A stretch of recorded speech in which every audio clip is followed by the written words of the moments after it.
ปีนี้น้ำท่วมลงหลายไหลเข้าหลายบ้านท่วมขมวนสวรรค์ท่วมสารวันจำปาสักเสกองท่วมอาตะปือน้ำจนล้นคือ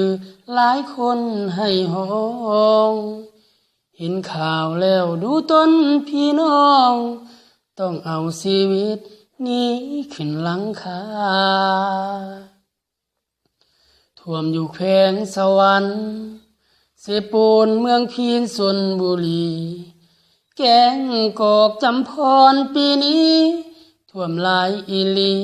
เฮือนคนเป็นเฮือนป่าเมืองไสภูทองเดือดร้อนหนักหมู่สาวปะสาบ่มีข้าวนาปีมีแต่น้ำตาเดือดร้อนแท้นาอุทกภัยข่าวทางภาคใต้เสียงห้องให้หาลูกใส่เดน้ำท่วมจำปาสักปากเสหลายคนหันเหหนีเอาชีวิตรอดน้ำแห้งเหือล่ม10ชีวิตจมทั้งที่ยังบ่ฮอดบ่อนจอดบุญยังมีที่ได้ต้นไม้กอดห้องให้ฮือจนกู้ภัยมาช่วย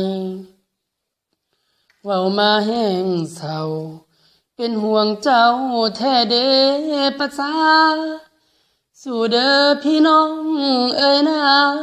กำลังใจจะไปหาอย่าเผาท้อใจสู่เด้อหมู่เจ้าน้ำใจคนลาวมันก็ยิ่งใหญ่ภาครัฐเพิ่นก็เอา